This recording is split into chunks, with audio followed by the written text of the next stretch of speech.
Hello guys, welcome back to my channel.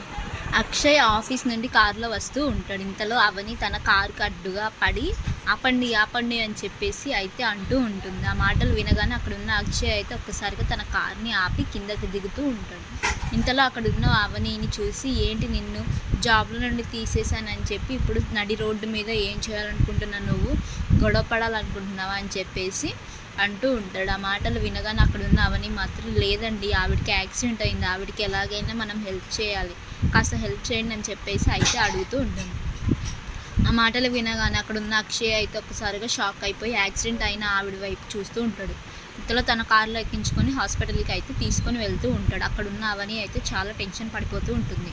అది చూసిన అక్షయ్ మాత్రం, ఎవరి కోసం నువ్వు ఇంత ఆతృప్తి పడుతున్నావు, తన జీవితం బ్రతికించాలనుకుంటున్నావా, నీ జీవితం కోసం నువ్వు ఆలోచించాలి కదా, నీ జీవితం ఎటు వెళ్ళిపోతుందో నువ్వు ఆలోచించావు కదా అని చెప్పేసి అంటూ ఉంటాడు. మాటలు వినగానే అక్కడున్న అవని మాత్రం ఏం మాట్లాడకుండా మౌనంగా చూస్తూ ఉండిపోతుంది. ఇంతలో అక్కడున్న అక్షయ్ మాత్రం, వాళ్ళ జీవితాల కోసం అంతగా ఆతృత పడుతున్నావు, నీ జీవితం ఎట్టుపోతుందో నువ్వు కాస్త కూడా ఆయన ఆలోచించాల్సింది కదా అవని అని చెప్పేసి అయితే అంటూ ఉంటాడు. ఆ మాటలు వినగానే అక్కడున్న అవని అయితే ఒక్కసారిగా షాక్ అయిపోయి ఏం మాట్లాడకుండా అలా హాస్పిటల్కి అయితే తీసుకుని వెళ్తూ ఉంటుంది. ఇంతలో అక్షయ్ ఇంటికి వస్తూ ఉంటాడు. అది చూడగానే అక్కడున్న పల్లవి మాత్రం చాలా కోపంగా, ఏంటి బావగారు, అవని వదినని ఏం చేస్తుందని మీకు తెలుసా, అతనిని మీరు జాబ్లో నుంచి తీసేశారని చెప్పి మనల్ని నడి రోడ్డు మీదకి ఈడ్చాలనుకుంటుందని చెప్పేసి అయితే అంటూ ఉంటుంది. ఆ మాటలు వినగానే అక్కడున్న అక్షయ్ ఇంట్లో వాళ్ళందరూ అయితే ఒక్కసారిగా షాక్ అయిపోతూ ఉంటారు. ఇంతలో అక్కడున్న పల్లవి మాత్రం, అవును తన ప్లాన్స్ ఏంటో నాకు తెలుస్తాయి అని చెప్పేసి అయితే అంటూ ఉంటుంది.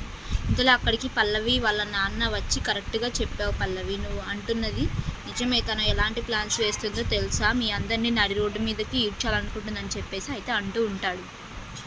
ఆ మాటలు వినగానే అక్కడున్న కమల్ చాలా కోపంగా పల్లవి వాళ్ళ నాన్న వైపు చూస్తూ ఉంటాడు. ఇంతలో అక్కడున్న అక్షయ్ అయితే, ఏం మాట్లాడుతున్నారు మీరు అని చెప్పేసి అయితే అక్కడున్న వాళ్ళ వైపు చూస్తూ ఉండిపోతారు. If you like this video please subscribe to my channel. Thank you.